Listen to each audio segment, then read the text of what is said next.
How close are investigators to cracking the case of Nancy Guthrie? It feels like we're hearing less and less from law enforcement as tens of thousands of tips from the public come in.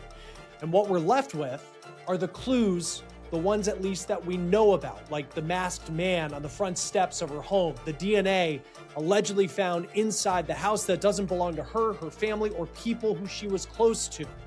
And then you have the blood that investigators say belongs to Nancy that was found on the front steps of her home. What we're learning potentially about that blood that the untrained eye may miss. We're on the case presented by Law&Crime. I'm Chris Stewart.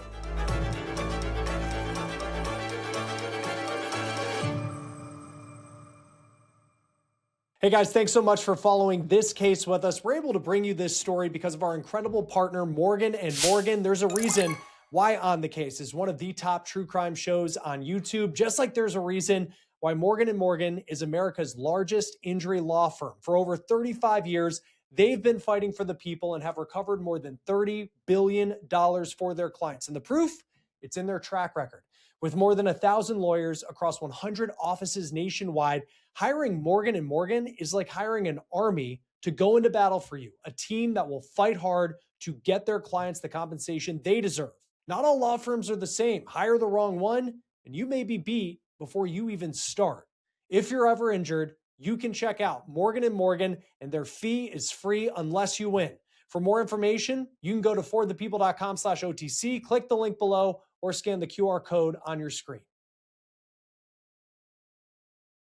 Where could investigators now be looking in the case of Nancy Guthrie? Apparently, law enforcement is not taking as hard a look just about an hour and a half south of where Nancy Guthrie lives in Tucson, Arizona, over the border in Mexico. I want to show you a statement that was put out today by the lead prosecutor's office in the Mexican state of Sonora, which is just over the border from Arizona. So here's the statement. In relation to publications indicating that the FBI would have requested support from Mexican authorities for the search for Nancy Guthrie, as well as versions suggesting a possible presence in Mexico, the Attorney General's office of the state of Sonora reports, to date, this institution has not received any formal request for collaboration, assistance, or exchange of information from U.S. authorities or Mexican federal agencies in relation to said case.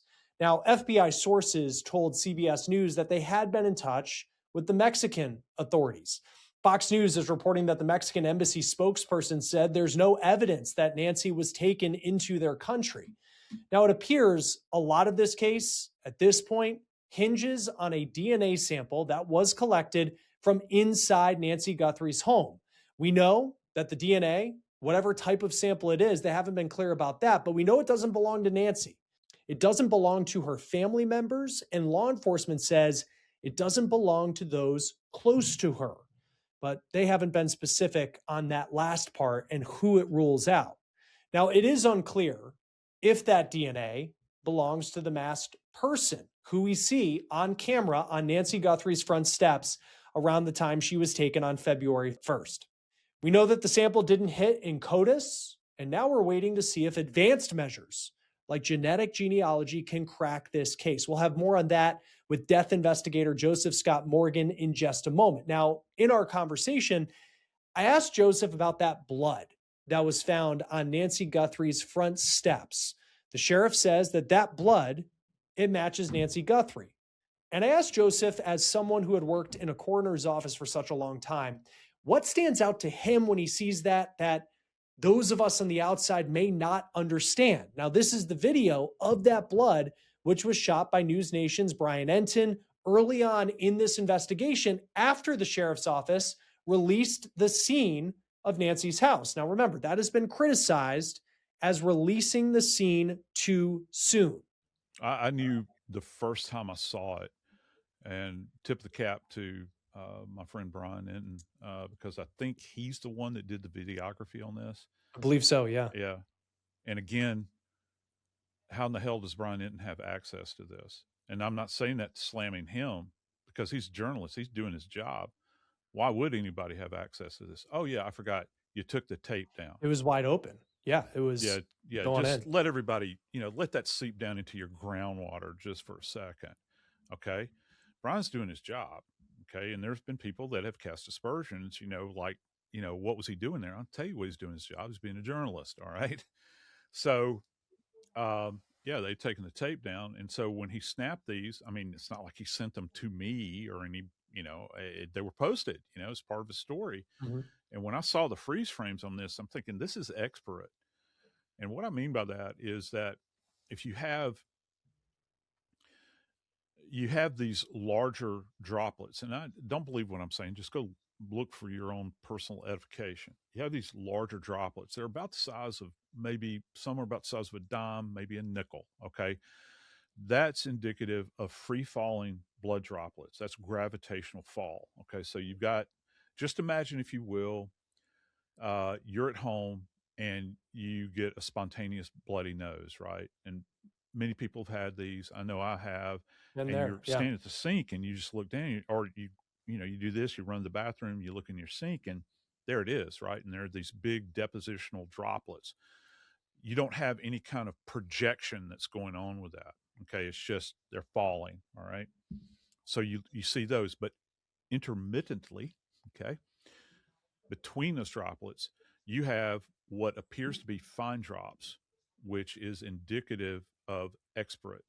Now, as we were talking about that blood, Joseph brought up a case that many people remember, and certainly people in Arizona remember, the case of Jodi Arias. Obviously, a very different case and situation than the one that we're talking about in regards to Nancy Guthrie. This is why he said that blood reminded him of that case. Jodi Arias stabbed her ex-boyfriend, Travis Alexander, dozens of times, and she shot him in the forehead in 2008 inside a home in Mesa, Arizona. Alexander was taking a shower at the time. Jodi Arias is serving the rest of her life in prison for what she did to Travis Alexander. But in a very different case involving Nancy Guthrie, this is why the video of the blood on her front steps reminded Joseph of the Arias case. I mentioned this name to you.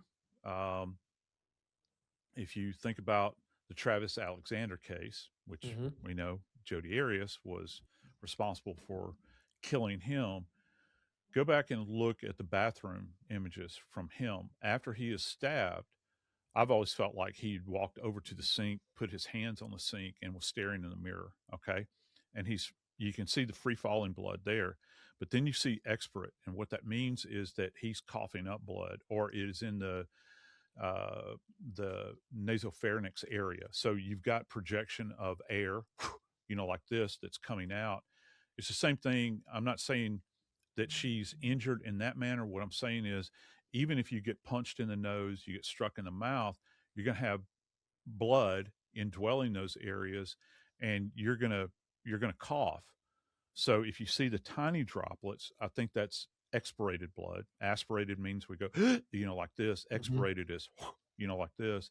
And then you've got the free falling associated droplets that are there, and it kind of paints that picture, and it's focalized in there. I think my big question is, because we still, at least I don't, maybe I'm sure, you've got great listeners out there that are really tuned in. I want to know what else was deposited within the structure of the home. Did this maybe occur as a result of her coming to the door, or being removed from the house? All right, that dynamic there, because that's two separate, actions that are going on there. I think that'll be very important to explore. Again, very different case. I can't be more clear about that. But I think in talking about the evidence, it is important to help us understand what someone like Joseph sees compared to what those of us on the outside, the untrained eye, what we may miss when we see little pieces of video like this. Obviously, everyone is still hoping and praying that Nancy Guthrie is alive. Now, since the images of the masked man on the front steps of Nancy Guthrie's home went public, there have been tens of thousands of tips being called in to the Pima County Sheriff's Department. Now, the help of the public, it's great. And law enforcement has continued to call on the public to give them a call, as well as the FBI, who just yesterday put out a request for more people to call the numbers and go to tips.fbi.gov. 1-800-CALL-FBI is the number if you know information. At the same time, with so many tips coming in, many of them can be a waste of time. And I'm not talking about the ones that are tips that just don't pan out. But according to authorities in Arizona, when someone calls in with maybe a theory of the case or just their opinion of the case, that is starting to be a problem. Now, here is what the 911 dispatch manager in Pima County told KOLD TV. She goes on to say, quote, people think the suspect is right-handed or left-handed, or whether it's a man or it's a woman. There are plenty of people calling in about the same thoughts or theories.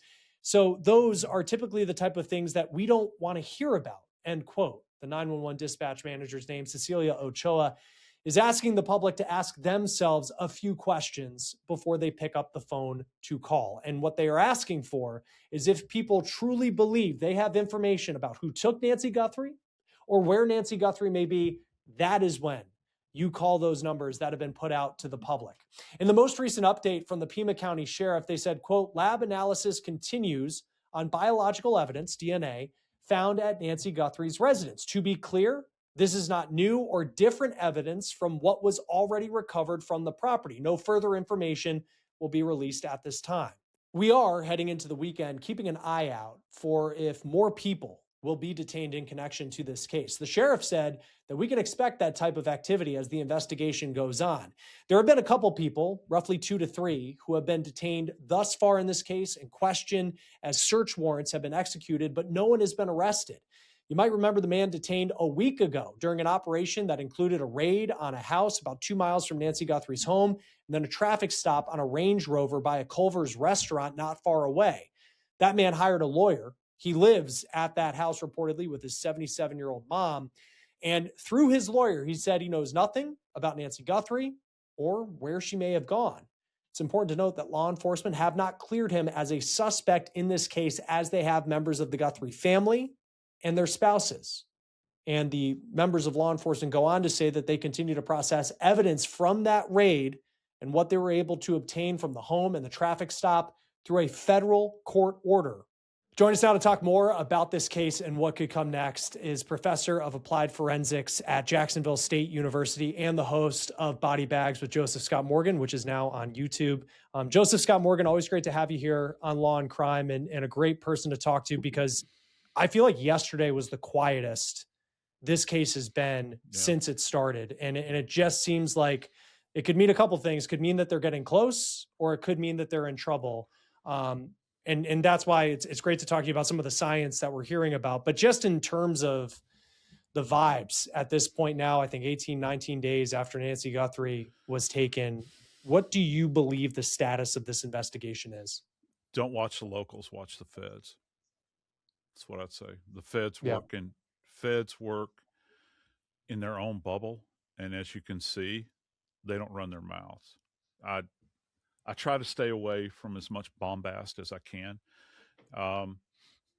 and you keep your eye on the feds and what they're doing, and what they have in their possession, because their resources stretch out so much further than any local sheriff's department could, and we might not hear anything for a while. And right you are, Chris, about this being quiet, because sometimes you need to knock down the static a little bit, I think. And Lord knows there has been a ton of it here, probably in all of my years, I've got to tell you. And I'm talking about even comparing this to Idaho and Gabby Petito, those benchmark cases that we all know of. I don't remember a tempo like this.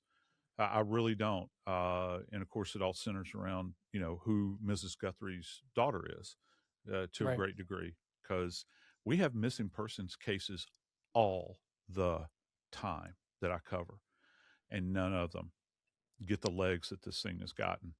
So everybody is watching. A lot of resources are being poured in, not just from law enforcement, but from the media as well, because it's captured the imagination.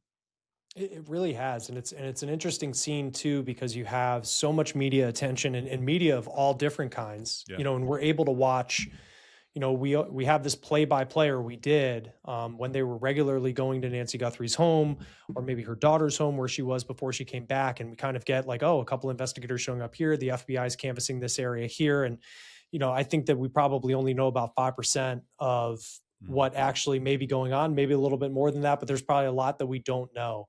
Yeah. Um, there's a lot of talk, and I'm fascinated by it. Genetic genealogy Yeah. and the way it's cracked some of these big cases. And I know people know Brian Koberger, people know about the Golden State Killer.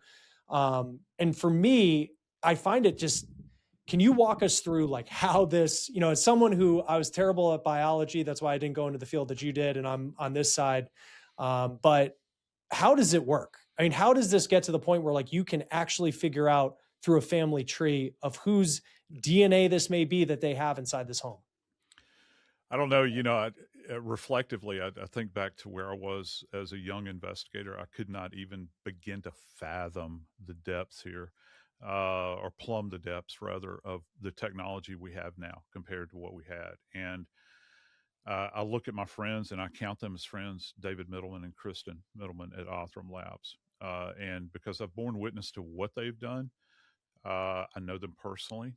And it would take a mind like David Middleman to be able to do this, and it almost seems like conjuring, doesn't it? Like you're literally taking something and creating, you're breathing life into this. So with investigative genetic genealogy, or however it's termed in many ways. What you're looking at here is absolutely taking a sample, a real sample, and building out a genetic profile. Okay, that's the biology side of the house. So you've got a genetic profile that's got multiple markers. I think his requirements, he needs like 24. So these markers along the strand that you're looking at that make this person who they are.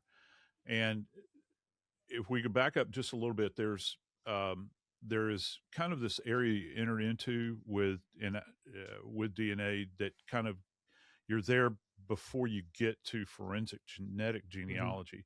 You think about phenotyping. There's been a lot that's been made of that, and phenotyping is, they've so fine tuned the science here that you can take this profile, and it'll give you a snapshot of hair color, eye color, height, weight, um, all of these particulars, geomarkers relative to probably where this person originated from. Just dig your teeth into that for a second. And so let's just say you have an unknown individual. If they were to do phenotyping, they can get that grouping together and say, okay, here's the profile. This is probably what they look like, all right, genetically. And if you don't get hits with that, then you take it, you move it on further down the line after you've got the profile. And if you go to Othram, um, out in the Woodlands, Texas, just north of Houston, they've got this space age campus there. Things incredible. I always called David Middleman like the Elon Musk of DNA. Yeah. Kind of how his brain works. He's amazing.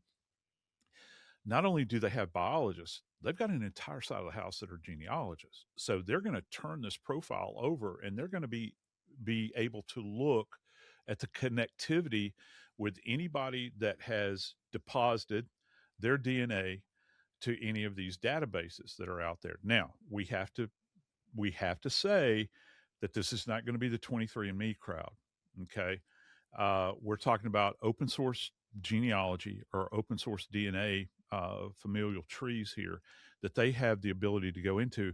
I know people say, "Well, gee whiz, that's kind of self-limiting." No, it's not. It's not limiting.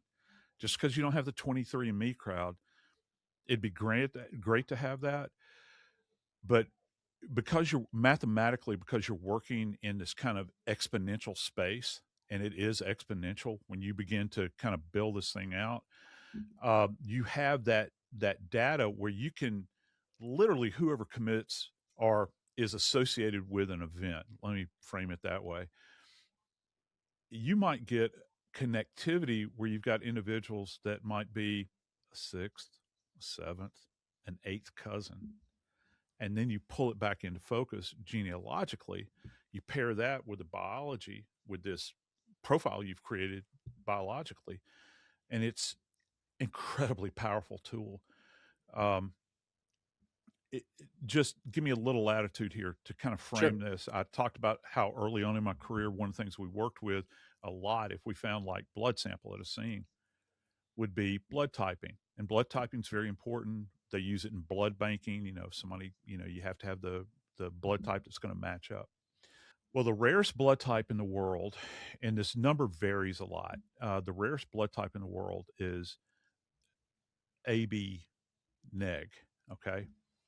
So that occurs like at these numbers vary, but that occurs at like 1 in 169. Okay. Think about the Coburger case. Yeah. 1 in 3 octillion. Wow. Does that frame it? I mean, It sure does. that's what you're talking about. You're at light speed now. And this technology is only getting finer and finer along the way. Now, I will say this, and this caveat relative to Coburger, I hate even saying his name, but it's like acid in my mouth. Sure. There's always been the talk around the campfire, if you will, about the FBI went into closed, this kind of closed loop databases. Mm-hmm. Somebody like a 23andMe and pull that out. I can't verify that. I know there were internal, memorandum that, you're not supposed to do this. It was alleged that it's been done. But even with that, I think that you look at like, I know I'm going to pronounce her name wrong, Rachel Morn case, for Yeah. instance. They got involved with that. I'm talking about Othram. And this guy's a El Salvadorian national. And they were able to nail him. Okay. I know, and that was the one. That was the story in particular that stood out to me, like this one, because it wasn't. He's someone who had no record in the United States, so Right. it wasn't. He was wanted for a murder in El Salvador. He enters the United States, doesn't come up in CODIS because he's never been arrested in the U.S. And then they're still able, with this technology, to find him in Tulsa, Oklahoma. And this was a murder that happened in Maryland. Yeah, right you are, Chris. I mean, and it's a bit terrifying, particularly for those of us that really, kind of wrap ourselves in our own personal privacy like a warm blanket. Yeah. But if your data is in one of these banks that is out there, the potential exists, relative to creating a profile that can nail you. We have the evidence. Obviously, probably the most famous is the Golden State Killer case that had gone on for years and years and years. You look at what Othram has done now, and they are involved. Obviously, you hear about all of these homicide cases that they have a hand in, but their big claim to fame is trying to clear out the NamUs list, which is this database that's over 30, and it's something that's really close to my heart. Is having worked in the coroner's office in medical, I see all of the unidentified bodies over the course of my career, and there are many that I had to bury that were unidentified. And so I can't say enough about David. I think he might be the world's foremost altruist because his goal is to try to get all of these names cleared off the NamUs list, and they've already got hundreds of them knocked out. That's how powerful a tool this is. People that have long since been dead, I use the term conjuring, you kind of bringing them to life from maybe all you have is bone, for instance, and you go in there and they Yeah. can pull out degraded DNA, do a profile on that individual, and then look at the descendants. A case I covered recently on body bags was amazing to me. A lady had fallen down a well in like just after World War I in Canada, and they found her remains. They had held on to them for decades, and suddenly one of her descendants, I think it was like a great great granddaughter, got a knock at her door and said, "Do you have a a distant relative like a grandmother that has been missing?" She's like, "Yeah." It turns out it was her grandmother. They Oh, got this wow. lady identified. So, when you begin to think about all of these remains that are out there that are old, so that brings us to modern, right? So if we got fresh DNA now, it's not necessarily degraded, right? Hmm. It's not like it's been languishing up on some shelf in some medical examiner's office or in a museum or buried in a tomb somewhere. We're talking about fresh sample now. All right. So you talk about putting a pedal down with something, they have the ability to do it. And when it comes to the Guthrie case, that's why, many of us, have been sitting around very frustrated over this when you're trying to get an identity of an unknown perpetrator, and this isn't your first choice. This is not your first choice. You're going to send it to Florida. Right. Uh, Well, that was a it's question I had, because it's yeah, like, how does that work with, like, if you, and we don't know what this DNA is from, no, how much of a sample, if it was a large pool, I'm not saying it was, but like if it was a large pool of blood and you have this massive amount, is it all digitized? Like, if, can you send the same sample to Florida that now you're sending to this genetic genealogy it all, lab? Like, yeah, how does that work with, yeah. like, not using too much of it? I'm glad you said that. I've been talking about this for a bit because we've had cases like this. Even if you go back to the Jean Bonnet case, you know, how many people have touched this thing along the way? How many Hmm. people have maybe cross contaminated? If you've got sample that has been utilized at some point in time, are you burning through your sample? So the way I think that it probably occurred was it goes to the Florida lab. They generate a profile, and digitally this is sent to CODIS, and then they'll that map that we create with genetics, that mapping of you know your molecular code is sent to them, and they'll cross reference it in their database. So yeah, I think that that could probably be done. It all depends on what standard the lab is. Uh, for all I know, the FBI people said no, we need our own sample here, and of course they were superseded by the choice of the sheriff in this case. Well, we work with this lab down in Florida. We have a relationship with them. Um, we're not going to go to the FBI lab. The tragedy with this, I think, is that Othram has closely worked with the FBI. Hmm. They're one of the go-tos because the FBI doesn't possess the same technology as Othram does relative to investigative genetic genealogy, and so one of their partners is Othram. So it's kind of a one-stop shop. You know what I'm saying? And so if you go through them and they say, okay, we've ticked that box, now we're going to tick this box.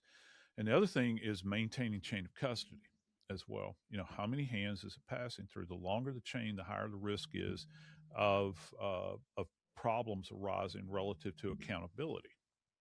When it comes to, like, in some of these cases we've heard where, they identified, it was a distant third or fourth removed cousin, Mm-hmm. and the DNA, that's the person that came up, and then they're able to track down the person who was actually involved.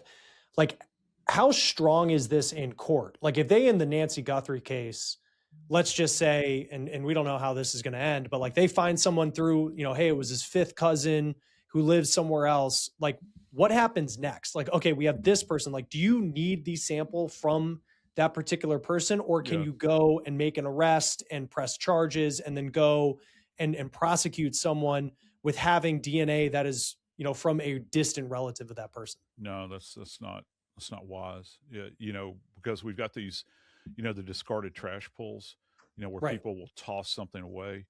Um, you see that, and it's not necessarily the same thing, but you see that like with the Heuermann case that I think has been slated to go to trial now. Wow. Yeah. Um, this was the pizza box, right? That everybody's talked about for so long with this. Well, that's discarded, right? So you would have to get what they would do is they have to go back and get confirmatory sample.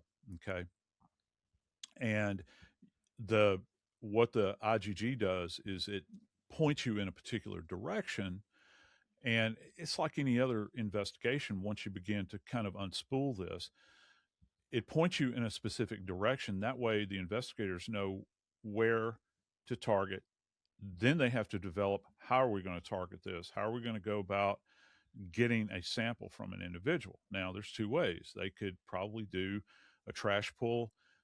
They could put somebody on an individual, which there have been cases like this where they Hmm. watch somebody just drop a straw somewhere, you know, and they pick up the straw, they run the DNA on that straw. Or if they have enough circumstantial information, they go back and say, yeah, we really like to get a DNA sample for you. And the person decides to voluntarily, give them a sample. I guess they could get a warrant and compel them to do it. But you have to have you have to have confirmation scientifically, because if you don't, I mean, it doesn't matter what you're testing, you know, whether we're talking about the chemical industry or biological research, medical research, you have to have confirmatory testing, right? Well, the same thing applies in forensics as well. You have to be able to confirm it. It's just that there's a lot more resting on this because whatever happens, it's going to go to court. You don't want to do anything that's going to blow the case in advance. Okay. And I know we have a long way to go Yeah. in this case. We were talking before we came on air just about the blood splatter. I don't know if you'd characterize the splatter, droplets of blood. It Mhm. appears on the front steps of Nancy Guthrie's home. We see it in the video from News Nation when they go up to the doorstep. And the question is, like, what is this from? Like, what does this tell us about this case? Um, what do you see when you see that? I knew the first time I saw it, and tip the cap to my friend Brian Enton, because I think he's the one that did the videography on this. I believe so. Yeah. Yeah. And again, how in the hell does Brian Enton have access to this? And I'm not saying that slamming him, because he's a journalist, he's doing his job. Why would anybody have access to this? Oh, yeah, I forgot. You took the tape down. It was wide open. Yeah. It Yeah. was Yeah. going Just in. let everybody, let that seep down into your groundwater just for a second. Okay. Brian's doing his job. Okay. And there's been people that have cast aspersions, like, what was he doing there? I'll tell you what he's doing his job. He's being a journalist. All right. So, yeah, they've taken the tape down. And so when he snapped these, I mean, it's not like he sent them to me or any, they were posted, as part of his story. Mhm. And when I saw the freeze frames on this, I'm thinking this is expert. And what I mean by that is that if you have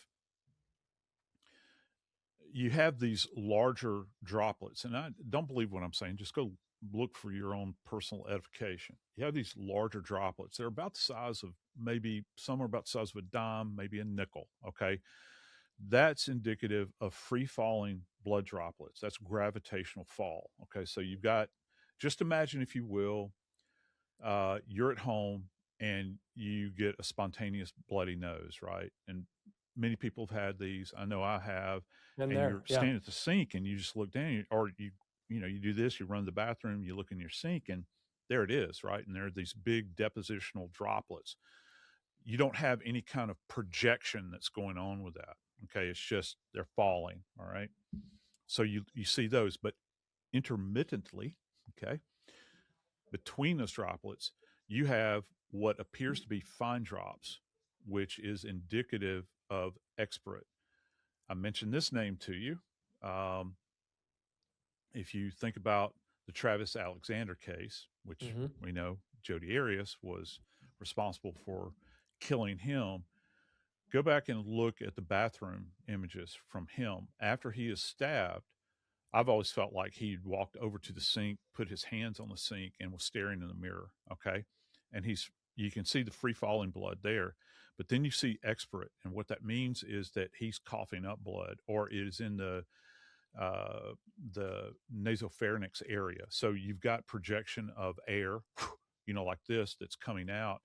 It's the same thing. I'm not saying that she's injured in that manner. What I'm saying is, even if you get punched in the nose, you get struck in the mouth, you're going to have blood indwelling those areas, and you're going to cough. So if you see the tiny droplets, I think that's expirated blood. Aspirated means we go, like this. Hmm. Expirated is, like this. And then you've got the free falling associated droplets that are there, and it kind of paints that picture, and it's focalized in there. I think my big question is, because we still, at least I don't. Maybe I'm sure you've got great listeners out there that are really tuned in. I want to know what else was deposited within the structure of the home.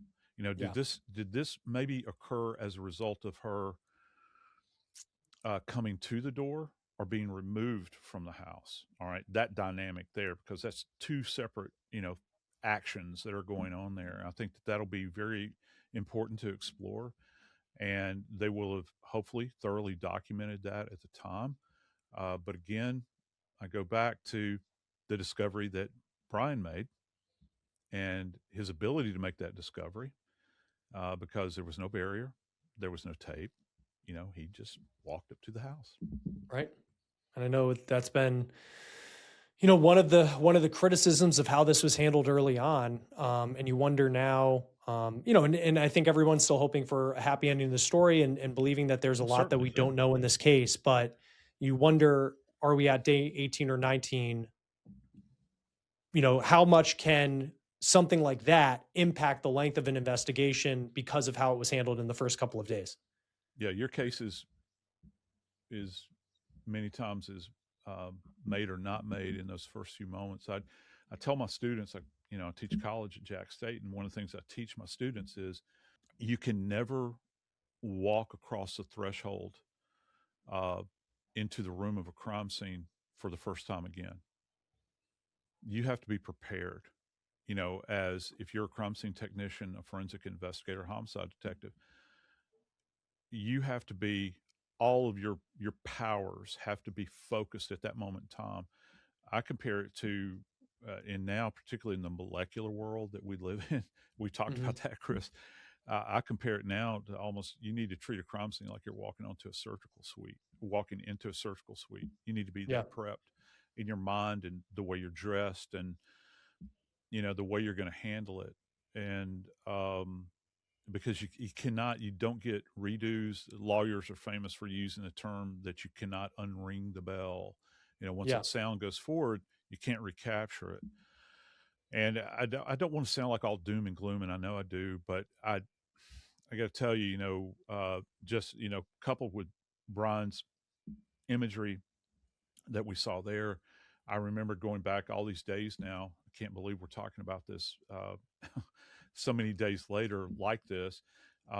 Just the access to the septic tank, Hmm. how that was, kind of being handled.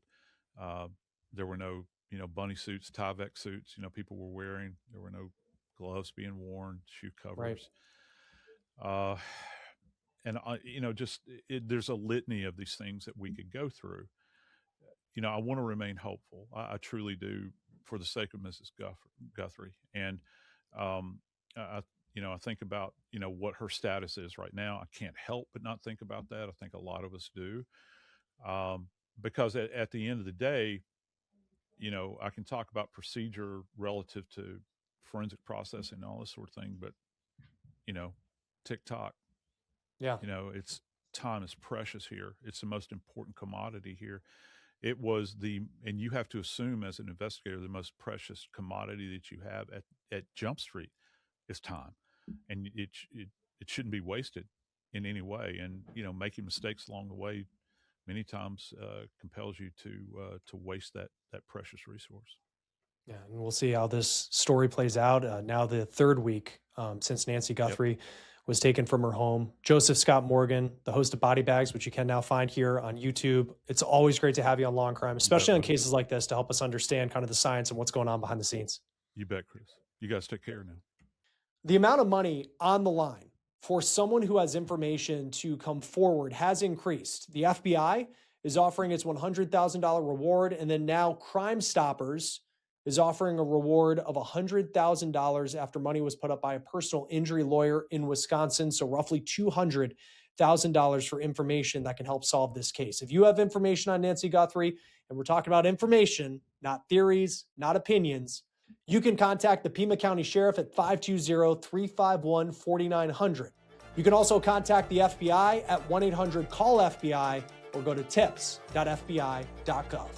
That will do it for this episode of On the Case, presented by Law&Crime. Subscribe to us on YouTube and Spotify, and we're also now streaming on Peacock.